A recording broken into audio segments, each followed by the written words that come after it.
आज फेरि ती ओठ बोलेन, आँखाको मोहनता बोल्यो। म हिँडे त्यही बाटो जसलाई सही भनियो।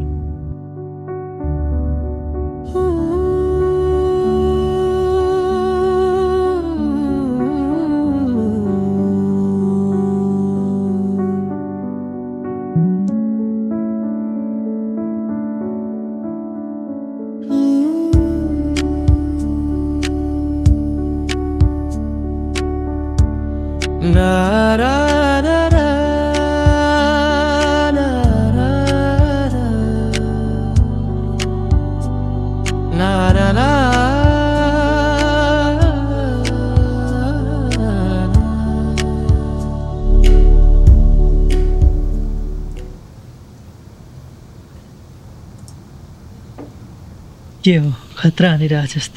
घर पुग्छस् कि? भाउजू पर्खिरहनु भएको छ होला। I know. संसारको सब समस्या तेरो काँधमा भए यसरी पिरहेछस्। यस्तो त मैले कहिले देखेको थिइनँ। मेरो मनमा एउटा कुरो खेलिरहेछ कि I know I'm married and Sudha, she's great. तर र पनि के नपुगेको जस्तो भइरहेछ कि ऋतुमा तेरो मन अल्झिरहेछ होइन?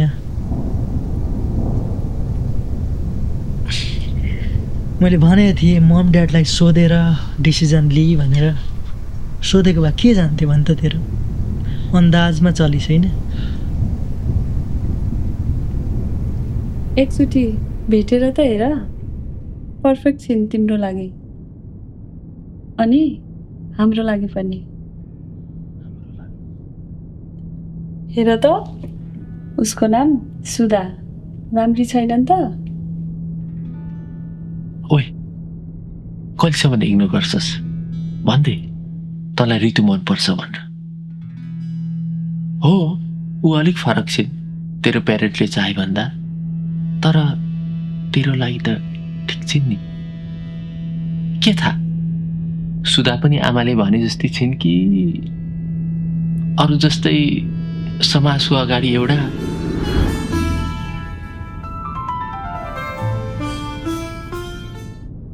अनि प्राइभेटमा अर्को।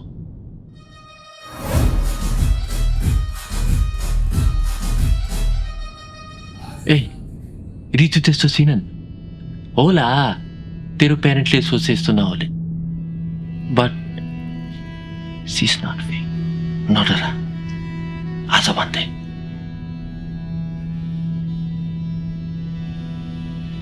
हेर बाबु, सधैँ यसरी बरालिएर हुँदैन। तेरो बारेमा त हामीले राम्रै चिताएको हो। आमाले गरेको कुरा पनि राम्रै छ तेरो लागि। अलिक विचार गर।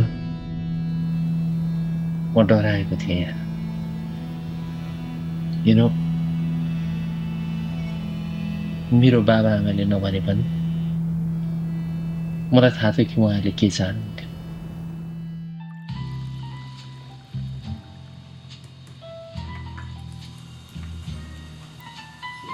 तपाईँलाई सुगर राखौँ?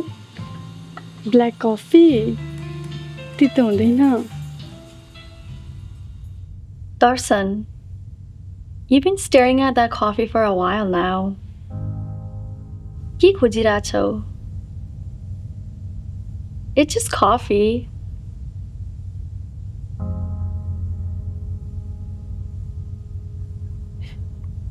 You know Ritu, यो कफी पनि कति अजीब छ है। अलिकति धेरै चिनी राख्दा टु स्वीट, त्यतिकै पियो त तितो लाग्छ। त्यो स्वीट स्पट, त्यो balance, and then there is you Ritu, you're that sweet spot, balanced, old र न्यूको perfect balance. Balanced? I don't try to balance anything. म यस्तै नि हो। One night तिमी साथीहरूसँग पार्टी गरेर आउँछौ, the next morning मन्दिरमा बत्ती बालिरहेर आउँछौ। It's rare. I fucking love it. I don't do anything to please anyone. And I think सबैभन्दा ठुलो problem नै people try to balance something who they are not.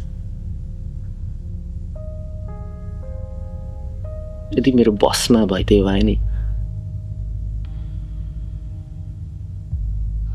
तर it's just that some people wouldn't understand.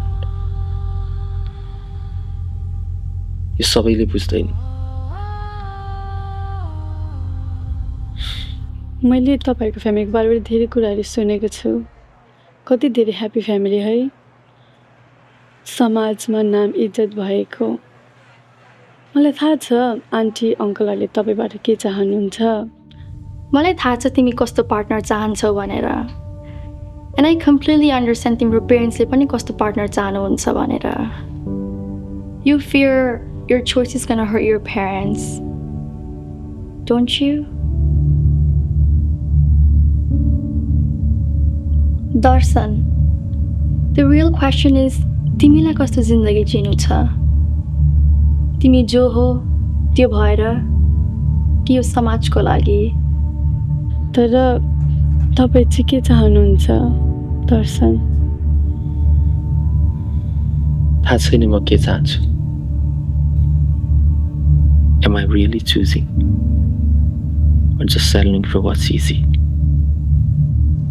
कि म खुसी छु? त्यो त तैँले आफूलाई सोध्ने प्रश्न हो नि. मलाई कसरी थाहा हुन्छ तेरो मनको कुरा? तँलाई कसरी थाहा भयो तेरो बाबुआमाको कुरा? थाहा छ मेरो साथीहरू बाहिर जान्छन्, रमाइलो गर्छन्. जब उनीहरू घर आउँछन् लाइट स्विच भए जस्तै they are complete different person. I don't blame them, किनकि हामीको समाज नै यस्तै छ होइन र. द पोइन्ट इज तपाईँ जुन बाटोमा हिँड्न चाहनुहुन्छ मेक स्योर त्यो बाटो चाहिँ आफूले चुनेको होस्, नत्र जिन्दगीभर स्विच अफ एन्ड अन गर्नु पर्ला है दर्शन. I guess that's your answer then.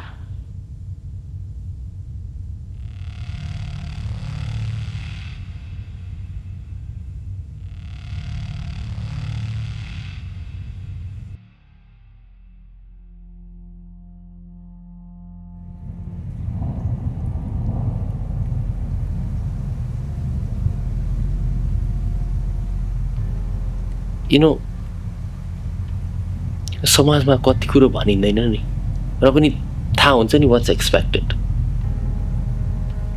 र आई नो मलाई थाहा छ उहाँहरूले मेरो लागि के चाहिँ गर्नु भएन होला. सो उहाँहरूको खुसी विपरीतमा जान सकिनँ यार. त्यही भएर हो तैँले सोधेर डिसाइड गरेको भए तैँले भनेको मान्नुहुन्थ्यो कि तँलाई कसरी थाहा भयो कि अर्काको मनको कुरो के हो भनेर. बाँधिनौ त्यही भएर. कि म खुसी छु? त्यो त तैँले आफूलाई सोध्ने प्रश्न हो नि. मलाई कसरी थाहा हुन्छ तेरो मनको कुरा? तँलाई कसरी थाहा भयो तेरो बाबुआमाको कुरा?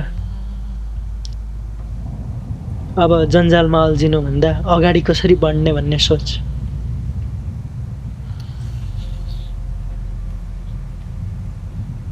सोधेको भए बेस्ट हुन्थ्यो, तर अब के नै गर्न सक्छस् र.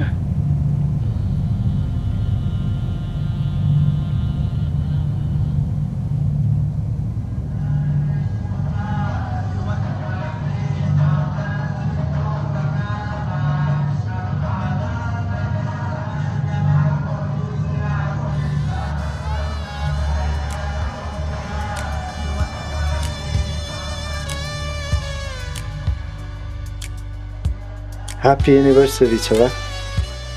ह्याप्पी एनिभर्सरी बुहारी. हेर त समय बितेको पत्तै हुँदो रहेन रहेछ. कति चाँडो 1 वर्ष बितिसक्यो. ह्याप्पी एनिभर्सरी बाबु. ह्याप्पी एनिभर्सरी नानु. सधैँ यस्तै खुसी भइराख्नु त.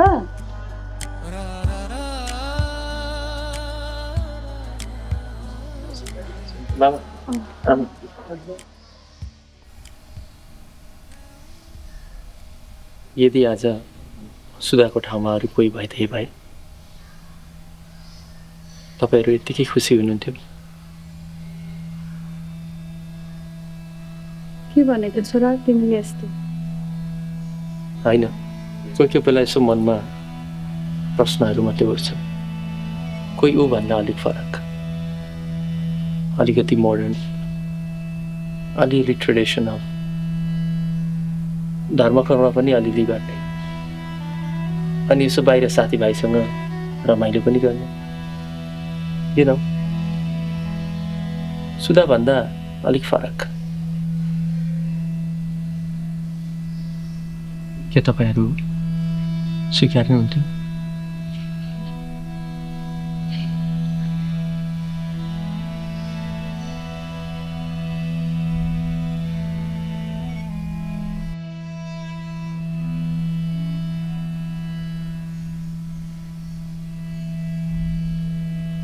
हेर छोरा, तेरो खुसी नै हाम्रो खुसी हो।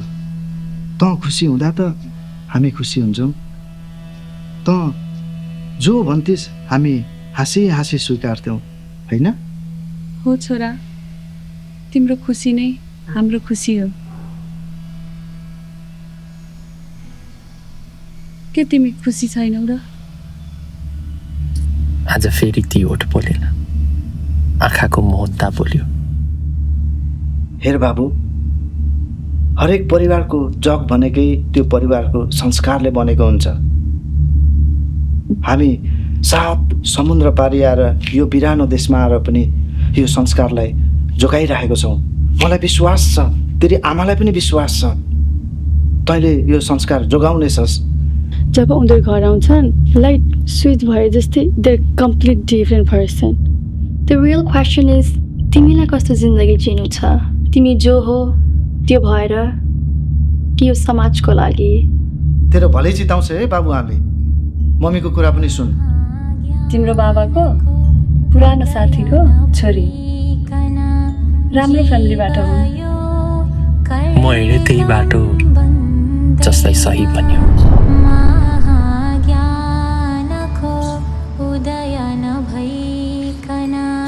जीव यो कर्दम बन्दैन, हरदम करदम नबने सम्म, हरदम करदम नबने सम्म, हरिहरको दर्शन मिल्दैन। एक दिन मैले प्रभुसँग सोधेँ, कसरी शान्ति मिल्छ? कस्तो कस्तो कर्म गरेपछि, कस्तो कस्तो कर्म गरेपछि प्रभुको दर्शन मुक्ति मिल्छ। प्रभुको दर्शन मुक्ति मिल्छ। एक दिन मैले प्रभुसँग सोधेँ।